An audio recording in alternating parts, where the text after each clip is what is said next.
Hello everyone, it's me DJ Amit. तो आज की इस वीडियो में मैं आपको कोई रिव्यू नहीं देने वाला हूँ और ना ही कोई आपको वीडियो क्लिप दिखाने वाला हूँ, बल्कि आज हम एक टॉपिक पर बात करने वाले हैं जो कि बिल्कुल आसान और इंटरेस्टिंग सा टॉपिक होने वाला है, खासकर उन बिगिनर्स के लिए जो कि न्यू अभी सेटअप लिए हुए या फिर लेने की प्लानिंग कर रहे हैं।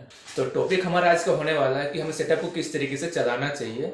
आई मीन टू से कि हमें सेटअप को किस तरीके से ऑपरेट करना चाहिए। तो वीडियो स्टार्टिंग करने से पहले मैं आपको एक बात बता देना चाहता हूँ, ये वीडियो सिर्फ उन लोगों के लिए है जो कि न्यू सेटअप लिए हुए हैं बट उन्हें साउंड के बारे में प्रॉपरली नॉलेज नहीं है।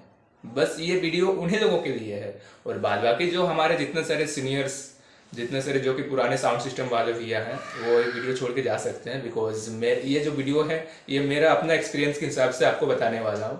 एक्चुअली मेरा आज तक के साउंड के फील्ड में जितना भी एक्सपीरियंस है वो मैं सारा एक्सपीरियंस आपको शेयर करने वाला हूँ। तो आइए वीडियो अपना स्टार्ट करते हैं।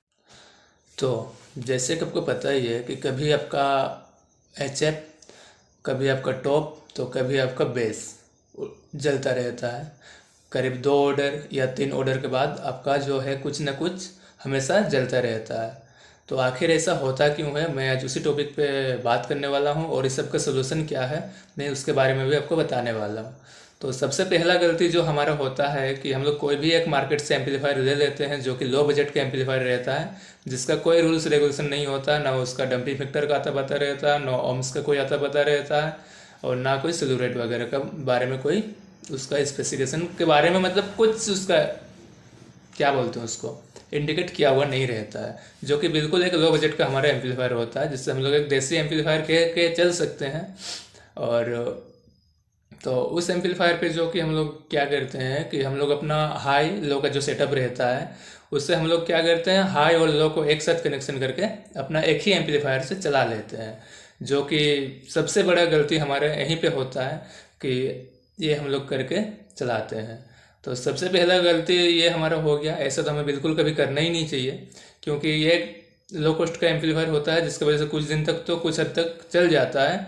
बट अगर कोई अच्छा ब्रांड का एम्पलीफायर हम मान के चलेंगे, जैसे CA20 हो गया, डायनाटेक हो गया, जो कि मीडियम रेंज का एम्पलीफायर, तो इस सब में क्या होता है, जो हाई मॉस्फेट वाला जो एम्पलीफायर हमारा रहता है इसमें जो है आपको ज़्यादा देर तक ये जो बर्दाश्त नहीं कर पाता हमारा स्पीकर और जल्दी जल्दी हमारा स्पीकर जलने लगता है। तो ऐसा हमें बिल्कुल नहीं करना चाहिए। और दूसरा जो हमारा दूसरा पॉइंट है कि हम लोग अपने स्पीकर के साथ कोई क्रॉसओवर या फिर कोई GQ का यूज़ नहीं करते हैं, हम लोग डायरेक्ट अपना एम्पलीफायर से अपने स्पीकर को चला लेते हैं। तो ये हो गया हमारा दूसरा रीज़न। और तो आइए जानते हैं इस सब का सोल्यूशन क्या है।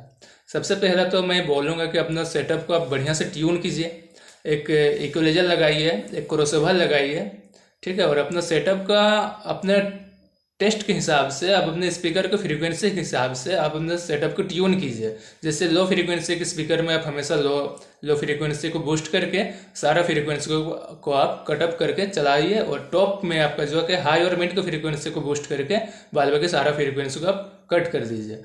इससे जो कि आपका सेटअप में एक बढ़िया सा क्वालिटी उभर के आएगा और आपका जो स्पीकर बार बार जलने का जो झंझट है वो भी बहुत हद तक कम हो जाएगी। फिर अब हम उसके बाद देखेंगे, हमारे बहुत सारे साउंड वाले भाई अब ये करते हैं कि अपने टॉप का जो हाइज लगा हुआ रहता है HF ड्राइवर, उनके लिए एक अलग सा वायर निकाल के उसको एक अलग सा बूस्टर एम्पलीफायर पे चलाते हैं। इसमें होता ये है कि आपका हाइज जो है अलग हो जाता है, जिसकी वजह से आपका हाइज कभी कटता नहीं है। बट इससे आपका एक प्रॉब्लम ये भी होता है कि आपका हाइज का जो crystal and need and crystal जो आवाज़ रहता है वो उतना शार्प नहीं हो पाता है, बिकॉज हमारा जो बूस्टर एम्पलीफायर होता है उस फ्रीक्वेंसी को कैचअप नहीं कर पाता है। बस आपको एक पिंक नॉइज सा आवाज़ सुनने को मिलता है, जो कि एक इरिटेशन वाला फील कराता है। तो मैं आप सबसे ये भी उम्मीद करूँगा कि आप अपना हाइज के लिए अलग से एम्पलीफायर नहीं लगाए, बल्कि आपका टॉप का जो एम्पलीफायर है उसी एम्पलीफायर के साथ आप उसको कनेक्शन करके चलाइए, एक अच्छा सा नेटवर्क खुले डाल के। और उसके बदले आप अपना जो है एक अच्छा सा GQ के यूज़ करके आप अपना फ्रीक्वेंसी को कटअप करके चलाइए। इसमें भी आपका हाइज के उड़ने का चांस बिल्कुल कम हो जाता है। ऐसा मैं आपसे इसलिए कह रहा हूँ क्योंकि एज ए सपोज, जैसे कि आप मान सकते हैं आजकल जो है बहुत सारा हमारा ट्रेंड चल रहा है मार्केट में कि हाइज का काफ़ी सारा, जैसे कि 5 हाइज हो गया 3 हाइज, मिनिमम तीन हाइज जो कि 3 फ्लेयर लगा के अपना एक रैक बनवा लेते हैं अलग से, जो कि अपना टॉप के ऊपर में रख के अलग से एम्पलीफायर पे चलाते हैं। बट क्या कभी आपने एज ए प्रैक्टिकली करके देखे हैं कि आपका टॉप में जो ऑलरेडी 2 हाइज रहता है, जो आपका एम्पलीफायर में चलता रहता है, जो कि एक साथ कनेक्शन रहते हैं स्पीकर और आपका एचएफ ड्राइवर, उसका रेंज और आपका जो अलग से एम्पलीफायर लगा के जो अपना रैक बजा रहे हैं उसका रेंज, दोनों के कंपेरेटिवली आपका जो है कि आपको वो 2 हाइज को टक्कर नहीं दे सकता है। पता है ऐसा क्यों? क्योंकि आपका जो एम्पलीफायर, जो आपका जो टॉप का जो एम्पलीफायर पे जो आपका हाइज चल रहा है वो आपका एक्चुअली हाई फ्रीक्वेंसी का जो जो क्या बोलेंगे उसको, हाई फ्रीक्वेंसी को आपका अच्छे से कैच कर रहा है। बट ये जो आप अलग से अपना जो रैक बना के जो आप छोटा सा एक बूस्टर एम्पलीफायर 500 वाट का या फिर 1000 वाट का जो एम्पलीफायर आप चलाते हैं, वो उस फ्रीक्वेंसी को कैच नहीं कर पाता है। बस एक इरिटेशन वाला साउंड निकलता रहता है, पिंक नॉइस टाइप का। तो आई होप कि आपको समझ आ रहा होगा। तो यही जो कि मैं आपसे कहना चाहता हूँ कि जो सही प्रोसेस है उस हिसाब से आप चलाइए। आप, मैं दावे के साथ कह सकता हूँ कि आपका जो इतना नुकसान जो होता रहता है, बार बार स्पीकर जलना, हाइस जलना और अपना क्वालिटी नहीं निकलना, इस सब में काफ़ी कुछ इम्प्रूवमेंट आपको देखने को मिलेगा। कि आपको वो वीडियो समझ आई होगी, बिकॉज है कि मैं उतना अच्छा एक्सप्लेनेशन तो दे नहीं सकता हूँ, बट मेरे तरफ से हम जितना भी हो सके मैंने कोशिश किया। और आई होप कि आपको ये वीडियो पसंद भी आई होगी। तो आज के वीडियो में इतना ही, चलिए मिलते हैं किसी नेक्स्ट वीडियो पे। Thank you.